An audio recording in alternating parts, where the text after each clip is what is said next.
Hello അസ്സലാമു അലൈക്കും നമസ്കാരം. അപ്പോൾ ഇന്നത്തെ നമ്മുടെ റെസിപ്പി വളരെ എളുപ്പത്തിൽ നമുക്ക് ചെയ്തിട്ടെടുക്കാൻ പറ്റുന്ന നല്ല സോഫ്റ്റ് ആയിട്ടുള്ള ഒരു പഞ്ഞി പോലുള്ള ഒരു അപ്പത്തിൻ്റെ റെസിപ്പിയാണ് കേട്ടോ. നമ്മൾ സാധാരണ രീതിയിൽ നമ്മുടെ പച്ചരി കുതിർത്ത് വെക്കാൻ മറന്നു പോവുകയോ അതല്ലെങ്കിൽ നമ്മുടെ അരിപ്പൊടി ഒന്നും കയ്യിലില്ലെങ്കിൽ നമുക്ക് റവ വെച്ചിട്ട് എളുപ്പത്തിൽ ചെയ്തിട്ടെടുക്കാൻ ഏകദേശം ഒരു 10-15 മിനിറ്റിനുള്ളിൽ ചെയ്തിട്ടെടുക്കാൻ പറ്റുന്ന നല്ല ടേസ്റ്റി ആയിട്ടുള്ള ഒരു പഞ്ഞി അപ്പത്തിൻ്റെ റെസിപ്പിയാണ് ഇന്ന് കാണിക്കുന്നത്. എന്തായാലും നമുക്ക് വീഡിയോയിലേക്ക് പോവാം. അപ്പോൾ ആദ്യമായിട്ട് ചാനൽ കാണുന്നവരാണെങ്കിൽ ഒന്ന് സബ്സ്ക്രൈബ് ചെയ്തിട്ട് സപ്പോർട്ട് ചെയ്യുക. കൂടെ അതിന് റൈറ്റ് സൈഡിൽ കാണുന്ന ഒരു ബെല്ലൈക്കണും കൂടെ ഒന്ന് പ്രസ് ചെയ്തിട്ട് അതിൽ നിന്ന് ഓൾ എന്നുള്ള ഓപ്ഷൻ സെലക്ട് ചെയ്തിട്ട് വെക്കുക.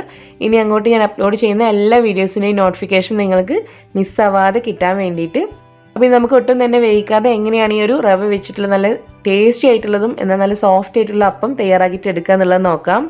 അപ്പോൾ ഇതിലേക്ക് വേണ്ടിയിട്ട് നമുക്ക് വേണ്ടത് റവയാണ് മെയിനായിട്ട് വേണ്ടത്. അപ്പോൾ നമ്മളിവിടെ എടുത്തിട്ടുള്ളത് റോസ്റ്റ് ചെയ്തിട്ടുള്ള റവയാണ് കേട്ടോ. റോസ്റ്റഡ് റവ എന്ന് പറഞ്ഞിട്ട് നമുക്ക് വാങ്ങിക്കാൻ കിട്ടുന്നതാണ്. പക്ഷേ നമുക്ക് റോസ്റ്റ് ചെയ്യാത്ത റവ വെച്ചിട്ടും ഇത് ചെയ്തിട്ട് എടുക്കാൻ പറ്റും. അപ്പോൾ നമ്മളിവിടെ എടുക്കുന്നത് 1.5 കപ്പാണ്. നമ്മുടെ മെഷർമെൻറ്റ് കപ്പിന് 1.5 കപ്പ് റവയാണ് എടുത്തിട്ടുള്ളത്. ഇതിപ്പം 1 കപ്പാണ് കേട്ടോ. 250 ml ഒരു കപ്പാണ്. അപ്പോൾ റവ എന്ന് പറയുമ്പോൾ എല്ലാവർക്കും അറിയാലോ ചെറിയ തരിയോട് കൂടിയിട്ടാണ്. അപ്പോൾ നമ്മളങ്ങനെ ആ തരിയോട് കൂടിയിട്ട് അപ്പം ചെയ്തിട്ട് എടുത്താൽ അപ്പം നന്നായിട്ട് വരില്ല. അപ്പോൾ അതുകൊണ്ട് നമ്മുടെ മിക്സിയുടെ ജാറിലേക്ക് ചേർത്ത് കൊടുക്കുകയാണ്.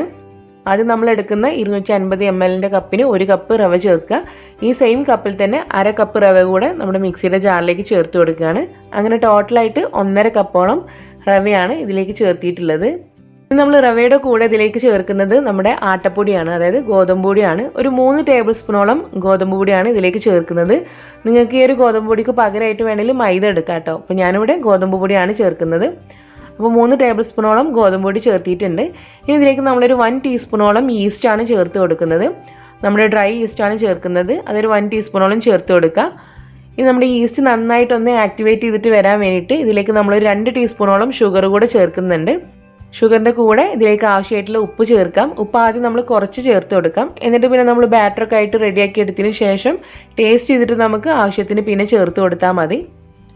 അപ്പോൾ ഇത് ഉപ്പും കൂടെ ചേർത്ത് കൊടുത്തിട്ടുണ്ട്. ഇനി എല്ലാം കൂടെ നമ്മൾ ഈ സ്പൂൺ വെച്ചിട്ടൊന്ന് മിക്സ് ചെയ്തിട്ട് എടുക്കാം കേട്ടോ. നമ്മളാ ചേർത്തിട്ടുള്ള റവയും അതുപോലെ തന്നെ ഗോതമ്പ് പൊടിയും ഈസ്റ്റും ഷുഗറും എല്ലാം കൂടെ ഒന്ന് മിക്സ് ചെയ്തിട്ട് കൊടുക്കുകയാണ്.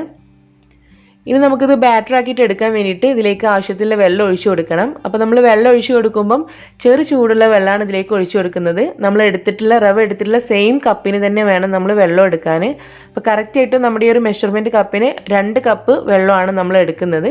അപ്പോൾ ചെറുതായിട്ട് ചൂടുള്ള വെള്ളം എടുക്കാൻ പ്രത്യേകം ശ്രദ്ധിക്കുക. ചൂട് കൂടിക്കഴിഞ്ഞാൽ നമ്മൾ എടുത്തിട്ടുള്ള ഈസ്റ്റ് നന്നായിട്ട് ആക്ടിവേറ്റ് ചെയ്തിട്ട് വരില്ല. അതുകൊണ്ട് ചെറു ചൂടുള്ള വെള്ളമാണ്. നമ്മളിങ്ങനെ കൈ വെച്ചിട്ട് വെള്ളത്തിൽ വെച്ച് കഴിഞ്ഞാലും നമുക്ക് പാകമായിട്ടുള്ളൊരു ചൂടുണ്ടല്ലോ, അത്രേ പാടുള്ളൂ. അപ്പോൾ 1 കപ്പ് ചെറു ചൂടുള്ള വെള്ളം ഒഴിച്ചു കൊടുത്തിട്ടുണ്ട്. ജസ്റ്റ് ഒന്ന് മിക്സ് ചെയ്തിട്ട് കൊടുക്കുകയാണ്. ഇനി ഇതിലേക്ക് നമ്മൾ ബാക്കി എടുത്ത് വെച്ചിട്ടുള്ള 1 കപ്പ് വെള്ളം കൂടെ ചേർത്ത് കൊടുക്കാം. അങ്ങനെ 2 കപ്പ് ചെറു ചൂടുള്ള വെള്ളം ഇതിലേക്ക് ഒഴിച്ച് നന്നായിട്ടൊന്ന് മിക്സ് ചെയ്യുക. ഇനി നമ്മളിതിനെ നന്നായിട്ടൊന്ന് അരച്ചെടുക്കുകയാണ്. നമ്മളെ ചേർത്തിട്ടുള്ള റവയൊക്കെ നല്ല പോലെ ആ തരിയോട് കൂടിയിട്ടുള്ള റവയൊക്കെ നന്നായിട്ട് ഫൈനായിട്ട് നല്ലൊരു ബാറ്ററായിട്ട് സ്മൂത്ത് ആയിട്ടുള്ളൊരു ബാറ്ററായിട്ട് അരഞ്ഞ് കിട്ടുന്നവരെ ഒന്ന് അരച്ചെടുക്കുക. അപ്പോൾ ഇത് നമ്മുടെ ബാറ്റർ ഇവിടെ നന്നായിട്ട് തന്നെ ഞാൻ അരച്ചെടുത്തിട്ടുണ്ട്. ഇത് നമുക്കൊരു ബൗളിലേക്ക് ഒന്ന് മാറ്റി കൊടുക്കാം. സാധാരണ നമ്മൾ ദോശക്കൊക്കെ അരച്ചെടുക്കുമ്പോൾ ഉണ്ടാകുന്ന ഒരു കൺസിസ്റ്റൻസി ഉണ്ടല്ലോ, കുറച്ച് തിക്കായിട്ടുള്ള കൺസിസ്റ്റൻസി തന്നെയാണ് വേണ്ടത്. ദോശയൊക്കെ ആകുമ്പോൾ നമ്മൾ കുറച്ചും കൂടെ ഒന്ന് ലൂസ് ഉണ്ടാകും. പക്ഷേ നമ്മൾ ഇഡ്ഡലിക്കൊക്കെ അരച്ചെടുക്കുമ്പോൾ കുറച്ച് തിക്കായിട്ട് ഉള്ളൊരു ബാറ്റർ ഉണ്ടല്ലോ, അതിൻ്റെയൊക്കെ ഒരു കൺസിസ്റ്റൻസിയാണ് വേണ്ടത്. അപ്പോൾ നമ്മൾ വെള്ളം ഒരിക്കലും കൂടി പോകരുത്. ഈ ഒരു കറക്റ്റ് മെഷർമെൻറ്റിന് തന്നെ എടുക്കാം. അത്യാവശ്യം കുറച്ച് കട്ടിയായിട്ടുള്ള ഒരു കൺസിസ്റ്റൻസി തന്നെയാണ് നമുക്ക് ഈ ഒരു അപ്പം തയ്യാറാക്കിയിട്ട് എടുക്കാൻ വേണ്ടത്.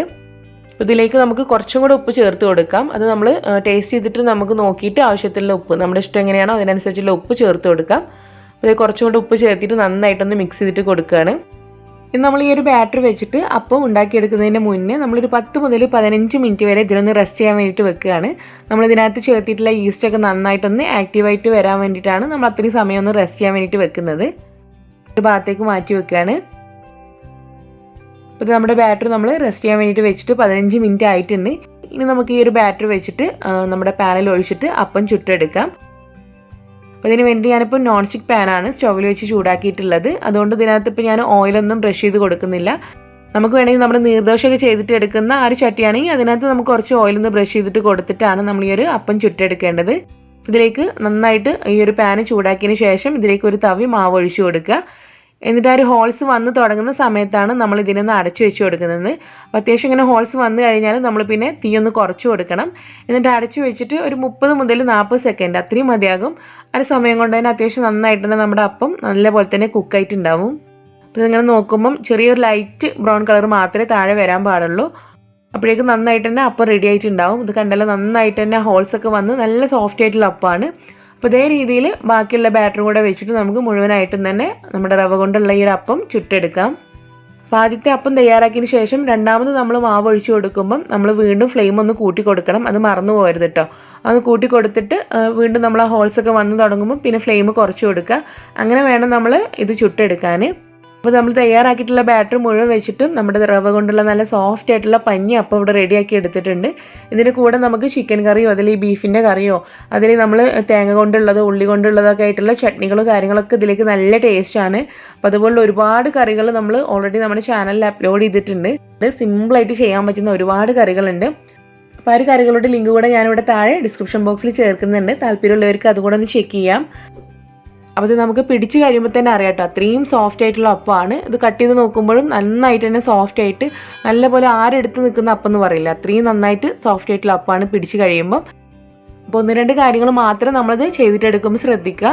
നമ്മളെടുക്കുന്ന വെള്ളത്തിൻ്റെ ചൂടും അതുപോലെ തന്നെ നമ്മളെടുക്കുന്ന ഈസ്റ്റ് എക്സ്പയറി ഡേറ്റ് ആയിട്ടുണ്ടോ അങ്ങനെയുള്ള കാര്യങ്ങളൊക്കെ ഒന്ന് ശ്രദ്ധിച്ച് കഴിഞ്ഞാൽ നമുക്ക് നല്ല പെർഫെക്റ്റ് ആയിട്ടുള്ള ഈ ഒരു പഞ്ഞി അപ്പം തയ്യാറാക്കിയിട്ട് എടുക്കാം. അപ്പോൾ നിങ്ങളെല്ലാവരും ഈ ഒരു അപ്പം ഒന്ന് ട്രൈ ചെയ്തിട്ട് നിങ്ങളുടെ ഫീഡ്ബാക്ക്സ് അറിയിക്കുക. അതുപോലെ തന്നെ വീഡിയോ ഇഷ്ടമായാൽ ലൈക്ക് ചെയ്യുക, നിങ്ങളുടെ ഫ്രണ്ട്സിലേക്കും റിലേറ്റീവ്സിലേക്കും ഒന്ന് ഷെയർ ചെയ്തിട്ട് കൊടുക്കുക. പിന്നെ ഇൻഷാ അല്ലാഹ് നമുക്ക് മറ്റൊരു വീഡിയോ ആയിട്ട് കാണാം. താങ്ക്